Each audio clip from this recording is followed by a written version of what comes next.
East Palestine, Ohio, on February 3rd of this year, a train containing toxic chemicals was derailed. From then on, officials decided that the safest way to dispose of these chemicals was to burn them into the air. After disposing of these chemicals that affected the ecosystem and the effects of the chemicals on both the ecosystem and the people around the area, it was prevalent that this was not a very wise decision. Many fish in nearby creeks were seen to have been dead. Many people in the area have claimed to have headaches, coughs, rashes, and other classic symptoms of chemical exposure. Despite all these negative impacts on both people and the environment, no real effort has been made to clean up this waste.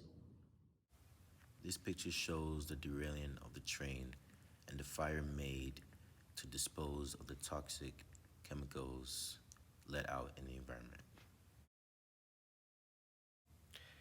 This second photo shows the fish that are dead from the chemicals which got into the water systems.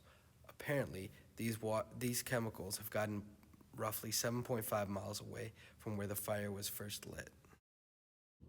These two parables exemplify God's message about taking care of the earth and what we should do in this scenario. You shall not pollute the land in which you live, for blood pollutes the land, and no atonement can be made for the land for the blood that is shed in it, except by the blood of the one who shed it. Numbers 35:33.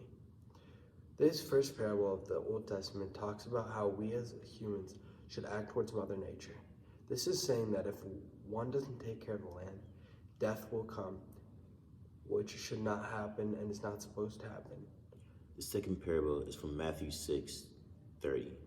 But if God so clothes the grass of the field, which is alive today and tomorrow is thrown into the furnace, will he not much more clothe you, you of little faith?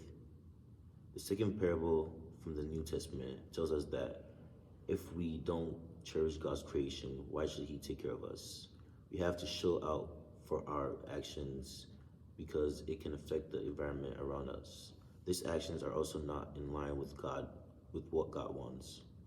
By examining these two parables and the Catholic social teachings of care for God's creation, we can see a better way to take care of what is going on in Ohio and how we should have acted differently.